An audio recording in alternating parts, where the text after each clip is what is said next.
understand what he just said.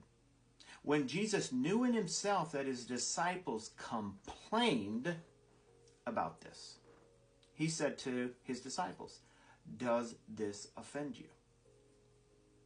Does this offend you?" Now I'm going to tell you, the Lord will see how serious you are. He will confront some things in you that will offend you to see if you're going to be a follower or a disciple. Because many of his disciples, when they heard this, got all offended.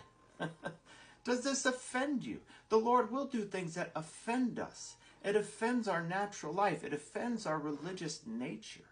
The traditions maybe you grew up with in church, and you start reading the Bible and you're like, "This, why didn't I learn this in church?" Or, "Is the Bible wrong, or is my pastor right?" And things start to offend us because he is talking about a different kingdom, a spiritual kingdom. Verse 62, "What then if you should see the Son of Man ascend where he was before?" Verse 63, "It is the Spirit who gives life. The flesh profits nothing." So we're seeing this right here. The Lord is going to clarify.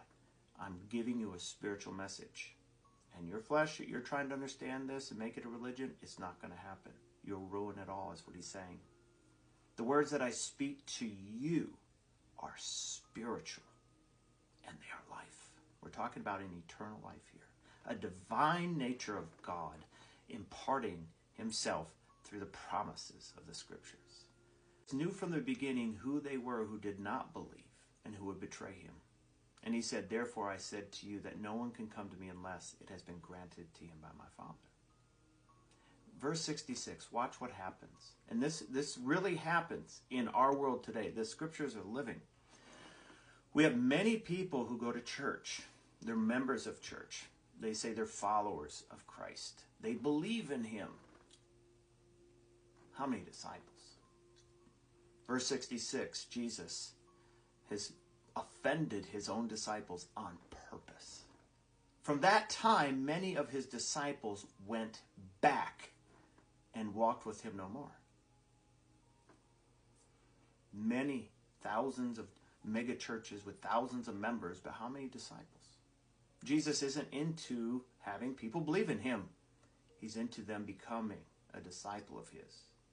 Jesus said to the 12, now he's going to talk to those who are dearest and nearest. He says this, "Do you also want to go away?" Do you? When the Lord confronts something in you, you're like, "This offends me. No, I don't want to give this up. No, I want my life."